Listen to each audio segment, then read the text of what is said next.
This video is for 4808 Disability Sports or slash APE. And this specifically, I'll be talking about aquatic exercise therapy in the use of my future profession, which is going to be physical therapy or orthopedic, any kind of post-traumatic rehabilitation professionals. And especially specifically aquatic exercise therapy that I'll be talking about today. These are for individuals or group of individuals with disabilities, including autism, CP, cerebral palsy, or any of the neurological diseases or any kind of the disorders caused by neurological factors. Um, uh, so I went through just any of the diagnosed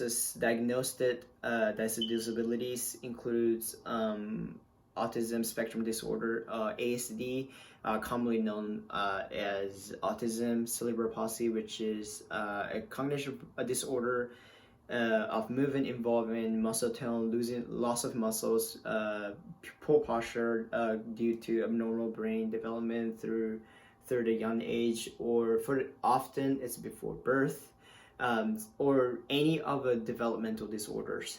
So as far as the therapeutic improvements, there are a lot of positive improvements on cardiorespiratory endurance using aquatic exercise therapy, using multiple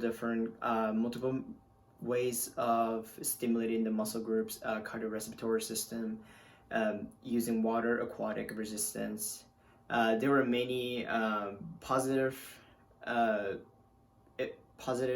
improvements due compared to 100% on land fitness program, including less risk. So there will be less prone to injuries compared to using dumbbells, body weights, even resistant bands. Those could cause a potential injury to individuals with poor alignments on joints, loss of muscle weaknesses, alignments, poor posture. Many of those multiple factors could affect the nature of the training exercise therapy program.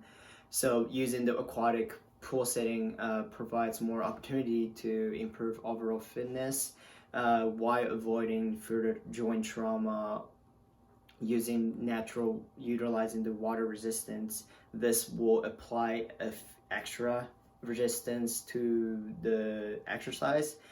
This could be a stimulus to the muscle groups that overall muscular improvements or any of the cardiorespiratory improvements on individuals. Effects on the individuals it varies, but throughout the study there was a study done in the university collecting many individuals. It's going to be non-randomized research program. Individuals with neuromotor impairments and CP found most effective through aquatic exercise therapy rather than autism or any of the developmental disorders. Not that they did not find any improvements, but the one with the patients with or individuals with CP found most effective using this exercise activity-based program. Through the 6 months of mixtures of aquatic, starting from 100% aquatic to slowly moving on to land-based training, showed significant improvements on motor skills, cardiorespiratory respiratory system, measuring the heart rates, ventilation, VE, using VO2 maxes testing, using the exercise physiology therapy. So those were found. This research found that using aquatic exercise-based therapy showed almost all positive improvements and almost no. Versus pros and cons, there weren't as many cons as like land-based training programs. The only thing is one of the safeties, one of the most risk factors as far as using the 100% aquatic base, since we have to be on site watching over the program through the whole exercise routine. So that is the only downside of using aquatic versus land-based. Overall, as far as my profession goes, I will be utilizing the pool aquatic setting more than the land-based, depending on the individuals or what kind of disability they have or what their overall goal is.